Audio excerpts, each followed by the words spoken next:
안녕하세요. 사이사입니다. 작년부터 책 소개하시는 분들이 도둑맞은 집중력 많이 소개들 하시더라고요. 저는 이제서야 읽어봅니다. 네, 작가는 요한 할이고요. 요한 할이는 뉴욕타임스, 로스앤젤레스 타임스, 가디언 등의 글을 기고해온 영국 저널리스트라고 합니다. 비명의 추격, 물어봐줘서 고마워요 라는 전작에서 중독, 우울, 불안의 원인이 개인이라는 논쟁의 기존의 논쟁을 전복시킴으로써 완전히 새로운 이야기를 들려줬다라는 평을 받고 있다고 하고요. 소개글을 보면 전 세계 모든 곳에서 집중하는 우리의 능력은 붕괴하고 있다. 미국의 10대들은 한 가지 일에 65초 이상 집중하지 못한다. 직장인들의 평균 집중 시간은 단 3분에 불과하다. 뉴욕타임스 베스트셀러 작가이자 저널리스트인 요한 할이는 왜 이런 현상이 벌어지는지 알아보기 위해 이 분야를 주도하는 전 세계 과학자들과 전문가들을 만나기 위해 대장정을 떠났다고 합니다. 네, 대장정을 떠나면서 3만 마일의 비행, 250명 전문가와의 인터뷰를 진행했다고 하고요. 목록을 봐보겠습니다. 목록은 1장부터 14장까지 400쪽이 넘는 약간은 그냥 보통 두께의 책입니다. 저는 오늘 쭉 목차만 보고 3장을 읽겠습니다. 잠들지 못하는 사회. 수면의 질이 떨어지면 세상은 모든 면에서 더 흐릿해진다. 저도 좀 늦게 자는 편이어서 이 목차가 좀 끌리는데요. 97쪽 읽겠습니다.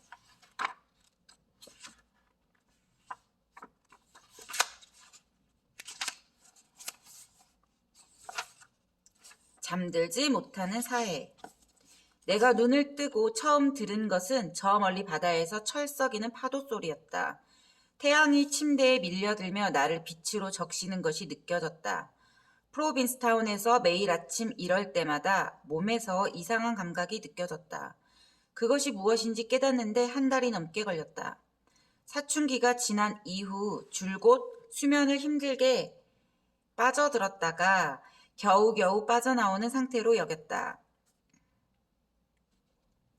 때로는 새벽 1시에서 3시 사이에 침대로 향했고 곧장 베개를 쌓아 굽은 어깨를 받쳤다. 그리고 그날 있었던 모든 일과 다음날 아침에 일어나 해야 할 일, 걱정스러운 온갖 세상사가 머릿속에서 펼쳐지는 동안 곤두선 신경을 가라앉히려 애썼다. 이 머릿속 내우에서 정신을 돌리기 위해 보통은 노트북으로 시끄러운 텔레비전 프로그램을 봤다. 때로는 이 방법이 나를 재워주었으나 대개는 새로운 불안의 물결을 일으켰고 그러면 다시 몇 시간 동안 이메일을 보내거나 자료를 조사하기 시작했다. 결국에는 거의 매일 밤 멜라토닌 젤리를 섭취하고 쓰러지듯 잠들었다. 언젠가 짐바브웨에서 업무의 일환으로 치료를 위해 코뿔소를 기절시켜야 하는 공원 관리인들과 대화를 나눈 적이 있다. 이들은 강력한 신경 안정제를 코뿔소에게 쏜다고 설명했다. 이들이 코뿔소가 당황해서 비틀거리다 땅으로 쓰러지는 모습을 묘사할 때 나는 속으로 생각했다. 나도 매일 그렇게 잠드는데. 약물의 힘을 빌려 쓰러지고 나면 67시간 뒤에 시끄러운 3인조 알람 소리에 잠에서 깨어났다. 먼저 BBC 월드 서비스를 틀어주는 라디오 알람이 그날의 공포스러운 뉴스로 나를 마구 흔들어 깨웠고 10분이 지나면 핸드폰이 시끄럽게 땡땡거렸으며 다시 10분이 지나면 또 다른 알람 시계가 울부짖었다. 세 개의 알람에도 잠에서 깨지 않는 능력이 다 소진되고 나면 휘청거리며 자리에서 일어나 소 몇 마리를 죽일 수 있을 만큼의 카페인을 몸에 때려 부었다. 나는 항상 피로의 벼랑 끝에서 살았다. 프로빈스타운에서는 밤이 찾아오면 나의 작은 집으로 돌아왔고 그곳에는 나를 자극하는 소음도 더 큰 세계로 들어가는 문도 없었다. 보통은 침실로 들어가 누웠는데 쌓아둔 책 옆에 있는 작은 독서 등이 침실의 유일한 광원이었다. 침대에 누워 책을 읽으며 그날의 격한 감정들이 몸에서 천천히 빠져나가는 기분을 느꼈고, 그러는 동안 의식이 서서히 잦아들었다. 화장실 선반에 넣어둔 멜라토닌을 몇 달째 먹지 않았다는 사실을 깨달았다. 어느 날 알람 없이 9시간을 자고 일어난 후 커피가 마시고 싶지 않다는 것을 알아차렸다. 너무나도 생경한 감각이어서 사각 패티 차림으로 끓지 않는 주전자를 멍하니 바라보며 잠시 그대로 서 있었다. 그러다 마침내 내가 느끼는 것이 무엇인지 알게 되었다. 나는 아주 개운한 상태로 잠에서 깬 것이었다. 몸이 무겁지 않았다. 정신이 초롱초롱했다. 몇 주가 지나면서 이제 매일이 이렇다는 것을 깨달았다. 내가 마지막으로 이런 기분을 느낀 기억은 어린아이 때였다.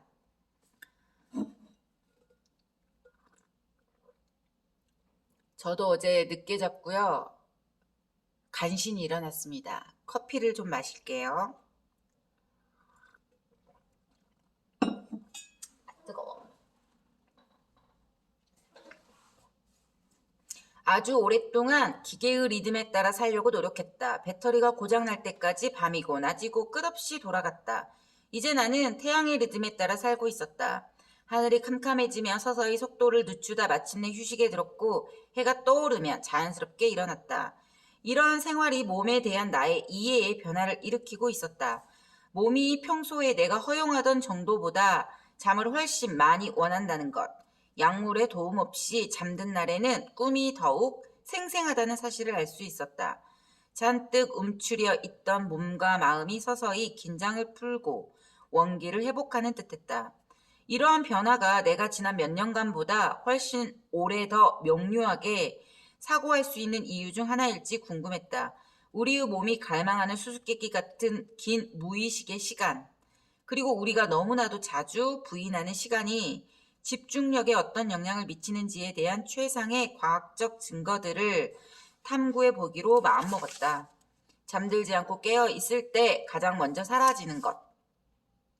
1981년 보스턴의 한 연구소에서 젊은 연구원이 하룻밤과 그 다음날 내내 사람들을 못 자게 하고 있었다. 여기저기서 하품이 터져 나오는 긴 시간이었다. 이 연구원의 일은 사람들이 의식을 유지하게 하면서 그들에게 과제를 내는 것이었다.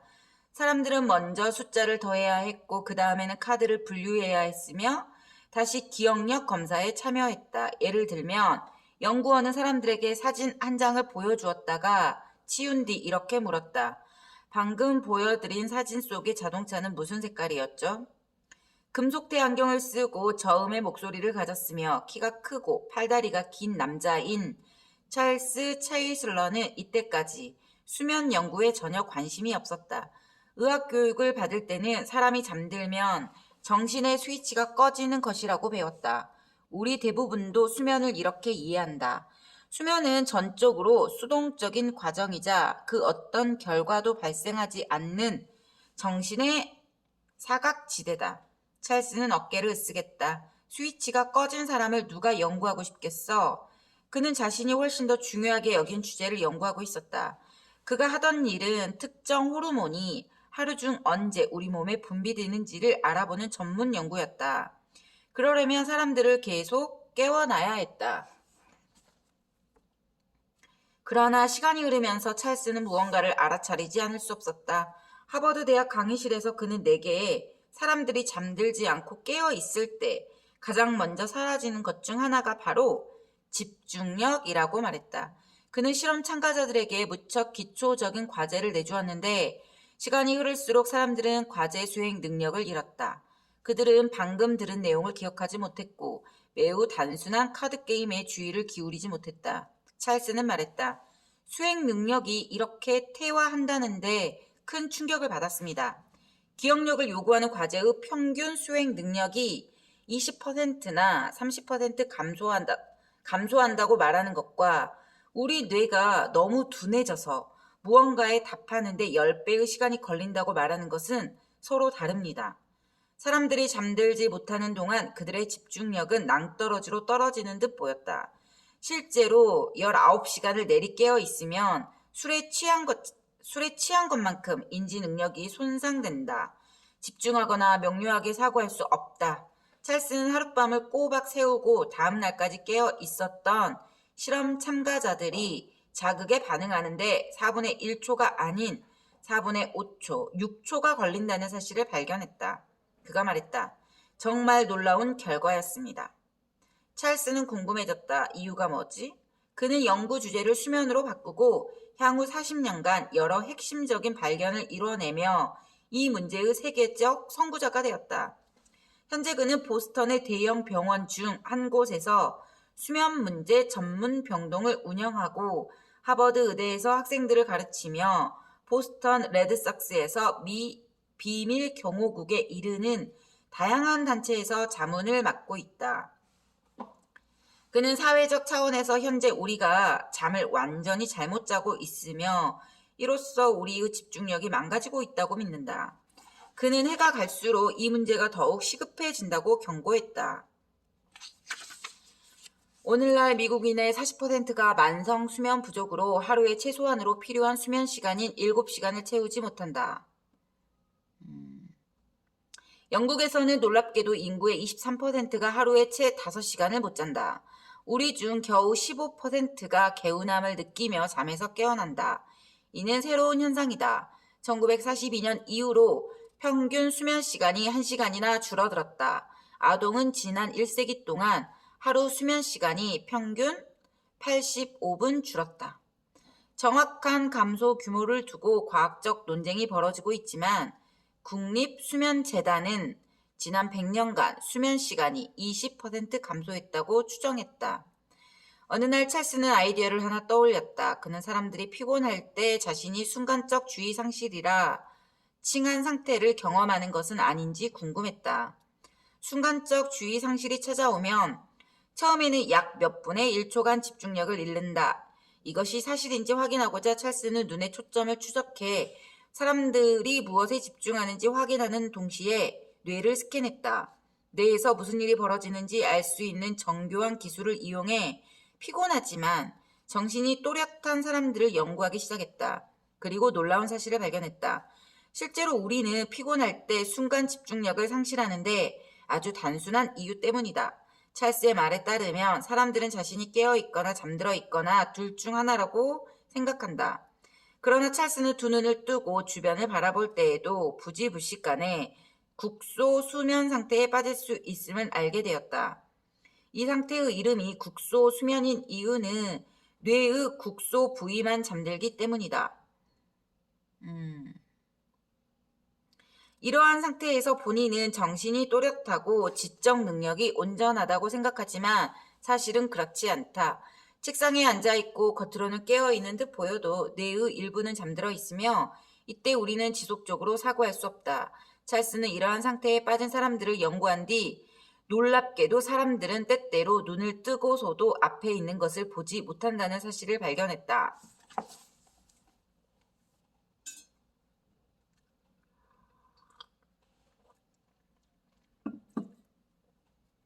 그는 수면 부족이 특히 어린이에게 심각한 영향을 미친다는 것을 알게 되었다. 성인은 잠이 부족하면 보통 꾸벅꾸벅 조는 반면 아이들은 보통 행동 과잉 상태가 된다. 찰스는 이렇게 말했다. 우리는 아이들의 수면을 만성적으로 빼앗고 있습니다. 그러니 아이들이 다양한 수면 부족 증상을 보이는 것도 놀라운 일이 아니에요. 그리고 가장 심각한 증상은 집중력 상실입니다. 이와 관련해 수많은 과학 연구가 실시되었으며 잠을 적게 자면 집중력이 낮아진다는 폭넓은 합의가 이루어졌다.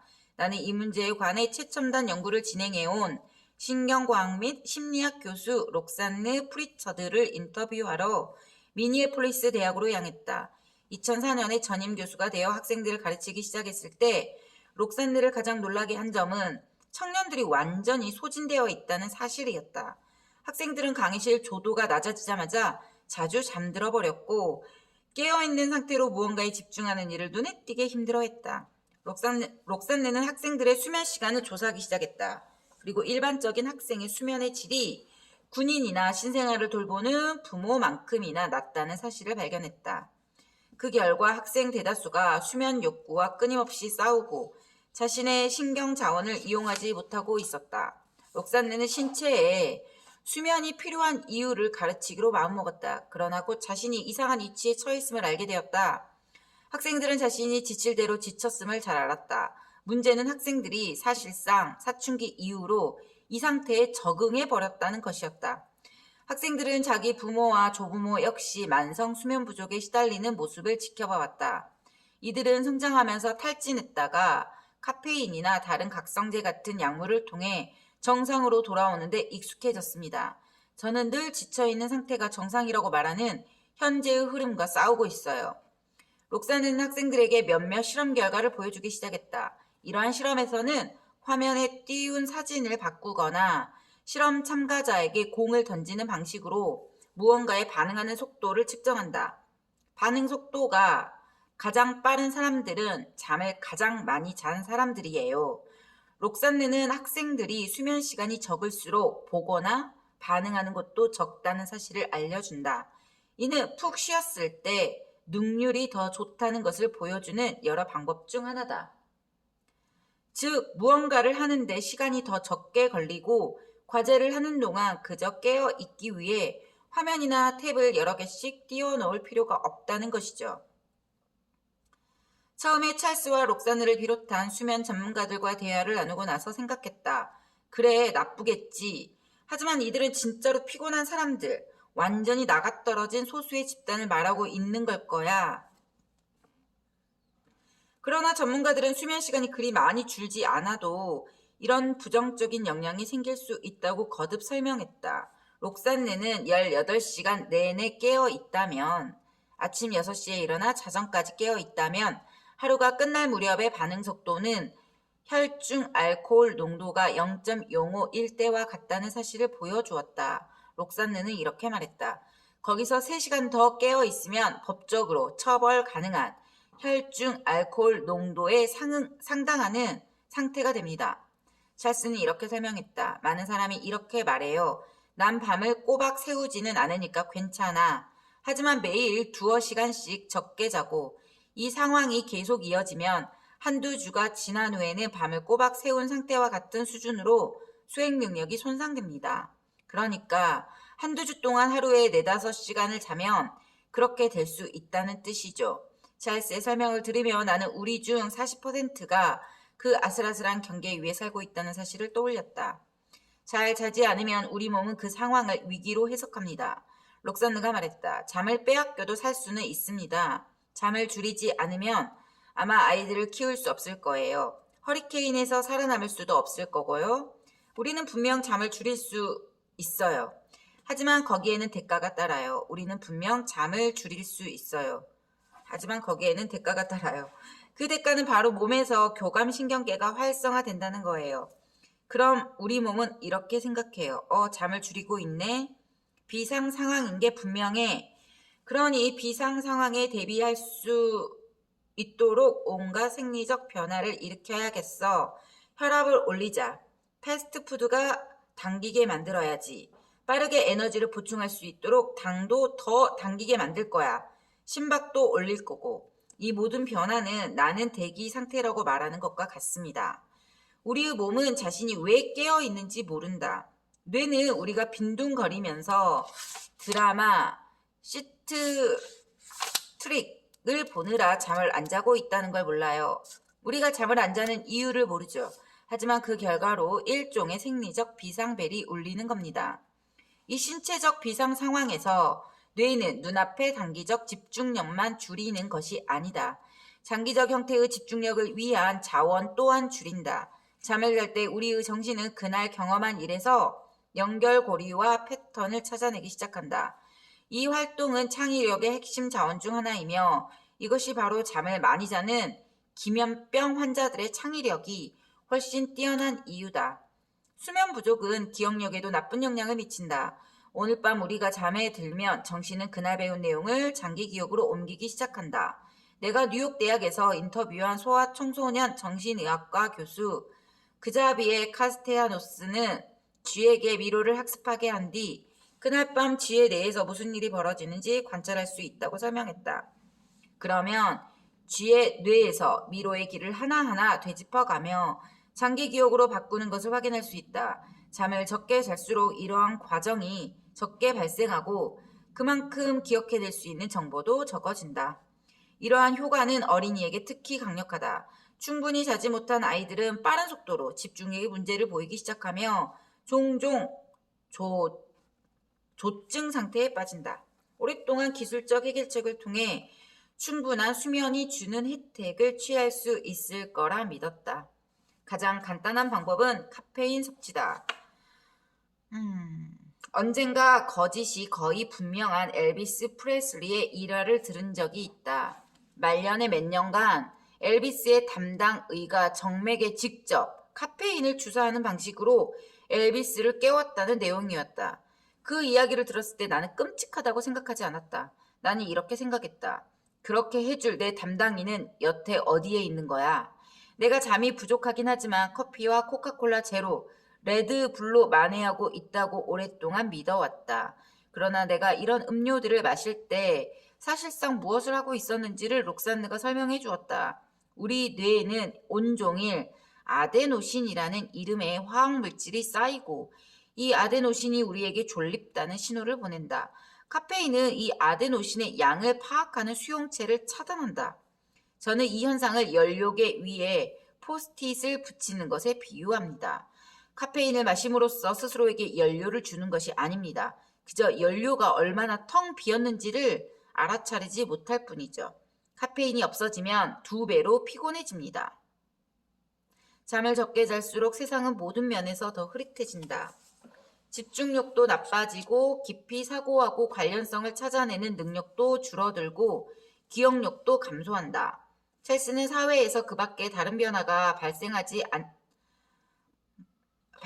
않는다 해도 수면 시간의 감소 자체만으로 집중력이 실제로 위기에 처했음은 증명되었다고 설명했다. 이러한 변화를 막지 못하고 그저 지켜만 보는 경험은 매우 슬픈 일입니다. 그가 말했다.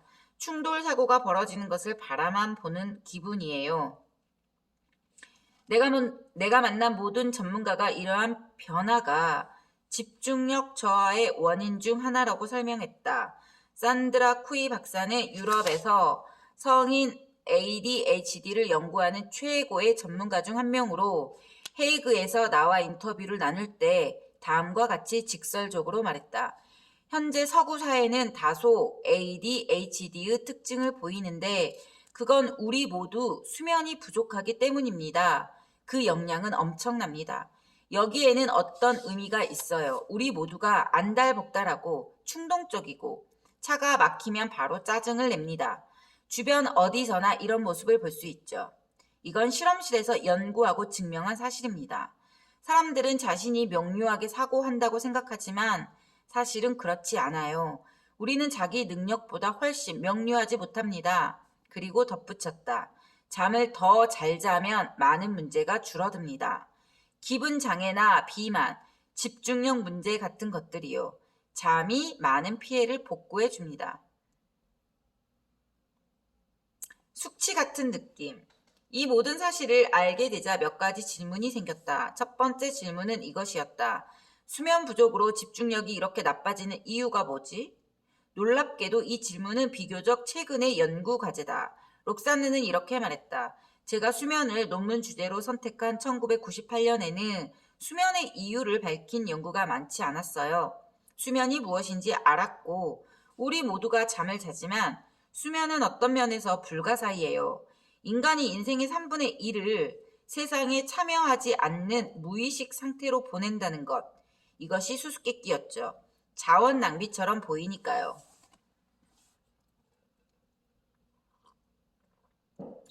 젊은 시절 찰스는 수면이 수동적인 과정이므로 연구할 가치가 없다는 말을 들었다. 그러나 그는 수면이 놀라울 만큼 적극적인 과정임을 알게 되었다. 우리가 잠들면 뇌와 몸에서 온갖 다양한 활동이 펼쳐지며 이 활동들은 사람들이 제대로 기능하고 집중하는 데 반드시 필요하다.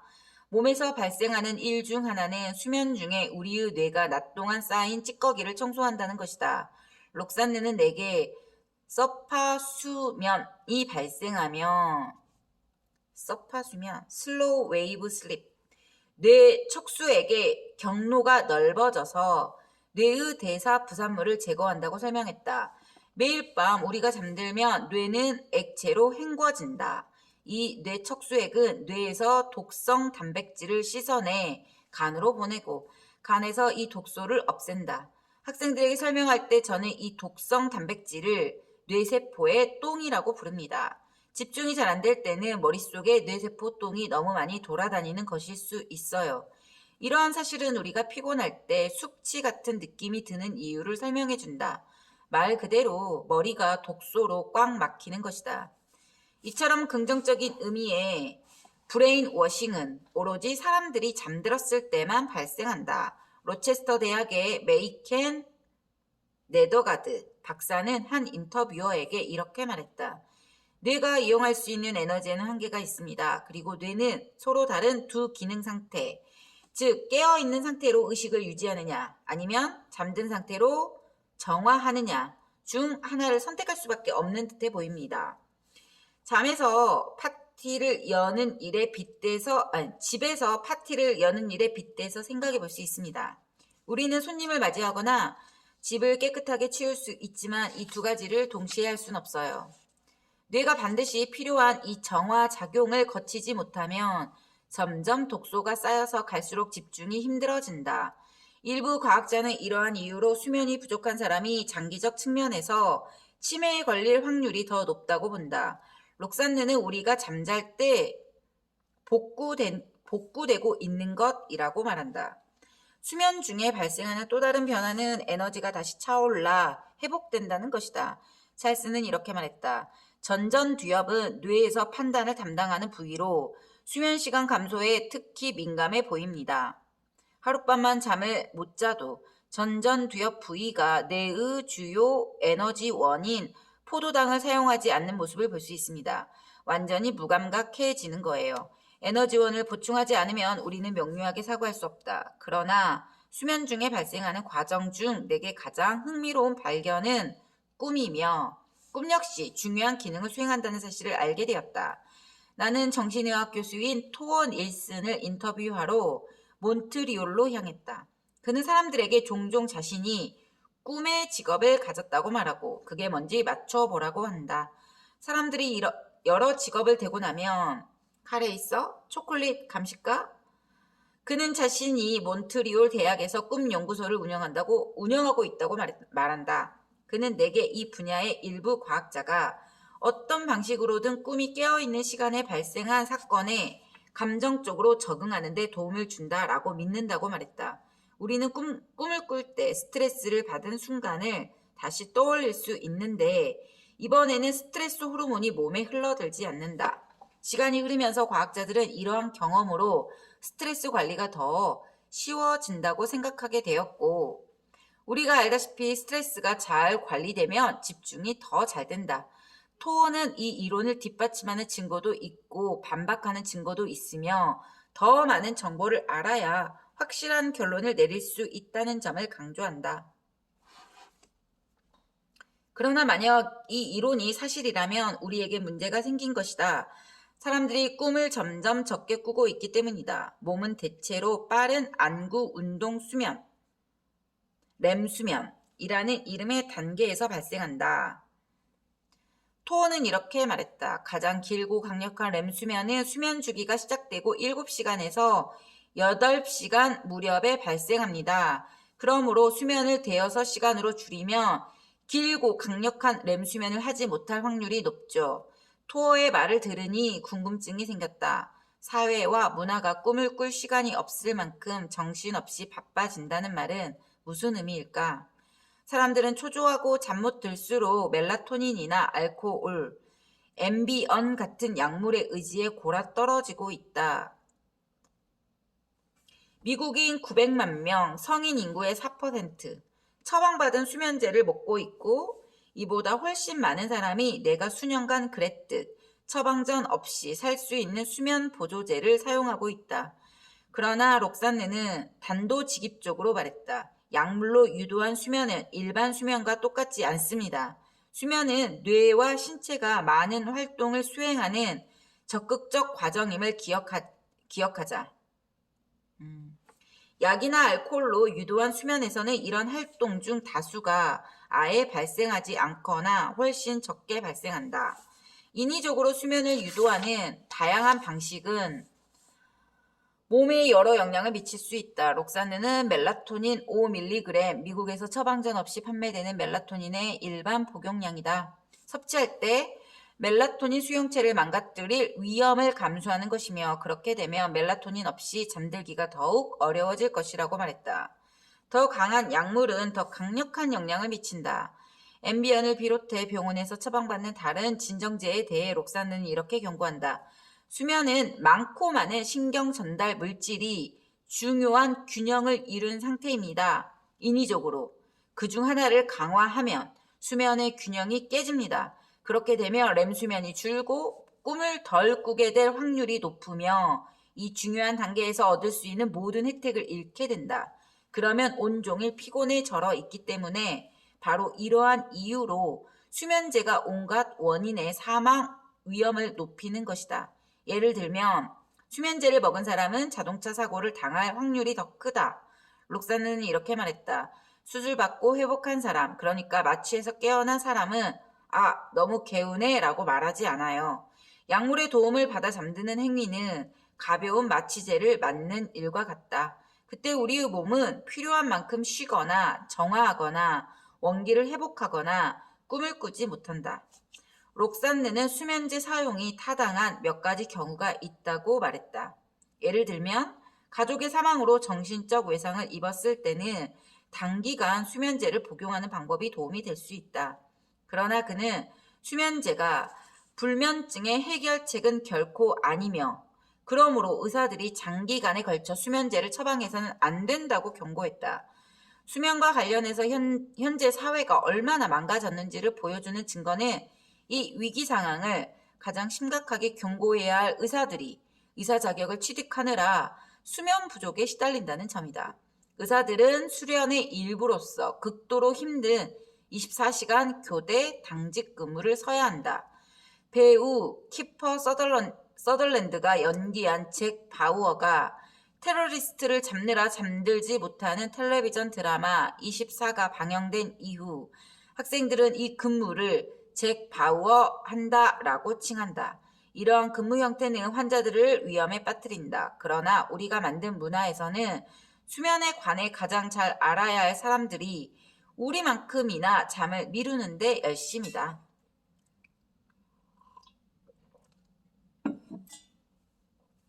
잠든 사람은 아마존에 접속하지 않는다. 나의 두 번째 질문은 이것이었다. 수면 부족이 그렇게 해롭다면 그리고 우리 모두가 어느 정도는 그 사실을 알고 있다면 우리는 왜 잠을 적게 자는 것일까? 우리는 왜 자신의 가장 기본적인 욕구 중 하나를 포기하는 것일까? 이 문제를 두고 방대한 과학적 논의가 진행되고 있으며 많은 요소가 영향을 미치는 것으로 보인다. 그중 일부는 이 책의 후반부에 다시 등장할 것이다.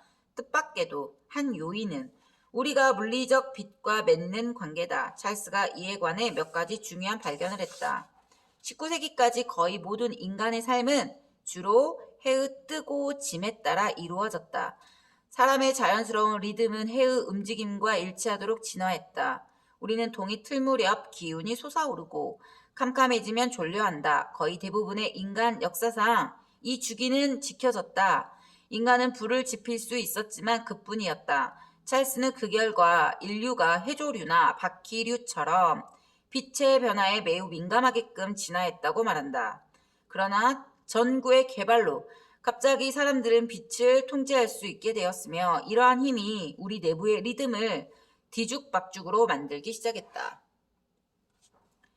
한 가지 분명한 사례가 있다. 인간은 해가 지기 시작할 무렵 활력이 솟게끔 찰스의 말에 따르면 잠을 깨우는 힘이 밀려들게끔 진화했다. 이 사실은 우리 조상들에게 큰 도움이 되었다. 캠핑을 하러 갔는데 해가 지기 시작한다고 상상해보자. 그때 각성되는 느낌이 밀려드는 것은 매우 유용한데 그러면 너무 어두워지기 전에 텐트를 칠 수 있기 때문이다. 마찬가지로 조상들은 태양빛이 약해지는 순간 새로운 활력이 솟아오른 덕분에 안전하게 자기 부족에게 돌아와 그날 해야 할 일들을 마칠 수 있었다.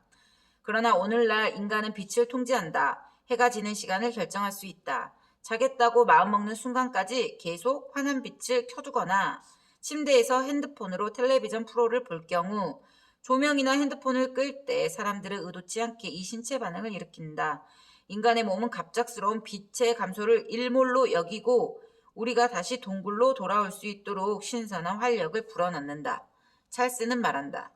오늘날 이처럼 잠을 깨우는 힘은 해가 지는 6시 이전인 오후 서너 시가 아니라 밤 10시나 11시 아니면 자정에 밀려듭니다. 잠을 잘지 말지 결정하는 시간에 잠을 깨우는 활력이 생기는 겁니다. 아침에 일어나면 피곤해서 죽을 것만 같죠? 오늘 밤에는 기필코 더 많이 자겠다고 맹세합니다. 하지만 저녁에는 피곤하지가 않아요. 왜냐하면 침대에서 노트북으로 또다시 텔레비전 프로를 보고 또 똑같은 신체 반응을 일으키기 때문이다. 이 활력은 무척 강력해요. 그러니 사람들은 난 괜찮은데? 라고 생각하죠. 아침에 있었던 일은 이미 흐릿해지는 거예요. 그가 다른 인터뷰어에게 말했듯 찰스는 조명을 켤 때마다 수면에 영향을 미치는 약물을 무심코 삼키는 것이라 생각한다. 이러한 영향은 날마다 이어진다. 이것이 바로 수면 부족의 확산에 크게 일조하는 요인입니다. 우리는 갈수록 더 늦은 시간까지 빛에 노출되고 있거든요. 실제로 미국인의 90%가 침대에 눕기 1시간 이전에 밝게 빛나는 전자기기를 들여다본다. 오늘날 사람들은 50년 전보다 인공 조명에 10배 더 노출된다.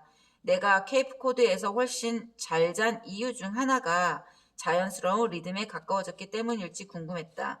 프로빈스타운은 해가 지면 마을이 무척 깜깜해지며 내가 머물던 집 근처에는 인공 조명이 거의 없고 가로등조차 드물었다. 그동안 살았던 모든 지역의 하늘을 밝히던 희뿌연 주황색 공해는 사라지고 없었고 달과 별만이 은은하게 빛나고 있었다. 그러나 찰스는 훨씬 큰 맥락에서 들여다봐야만 수면 위기를 제대로 이해할 수 있다고 말했다. 그는 언뜻 보면 사람들이 하는 행동은 미친 짓이라고 말한다. 우리는 아이들에게서 영양을 빼앗지 않습니다. 그럴 생각은 하지 않아요. 그런데 왜 우리는 아이들에게서 잠을 빼앗고 있는 걸까요? 그러나 더 큰 그림에서 보면 이 사실은 씁쓸하게도 이해가 된다. 찰스는 소비 자본주의적 가치의 지배를 받는 사회에서 수면은 커다란 문제라고 말했다. 잠든 사람은 돈을 쓰지 않습니다. 아무것도 소비하지 않아요. 아무 상품도 생산하지 않고요. 그는 이렇게 설명한다. 지난 2008년의 경기 침체 당시 사람들은 크게 줄어든 생산량과 소비량에 대해 논의했어요. 만약 모두가 과거처럼 자는데 지금보다 몇 시간을 더 쓴다면 사람들은 아마존에 접속해 있지 않을 겁니다. 물건을 사지 않을 거예요. 찰스는 인간이 건강에 적합한 수면 시간으로 돌아가면 모두가 내가 프로빈스타운에서 잠만큼 잔다면 경제체제에 지진이 발생할 것이라고 말했다. 지금의 경제체제는 잠이 부족한 사람들에게 의존하고 있기 때문이에요. 집중력 부진은 로드킬일 뿐이에요. 그저 사업의 대가일 뿐이죠. 나는 이 책 집필이 끝나갈 때쯤에야 이 주장의 중요성을 제대로 이해하게 되었다. 이 모든 것은 수면에 관한 마지막 중요한 질문으로 이어진다. 어떻게 이 위기를 해결할 수 있을까?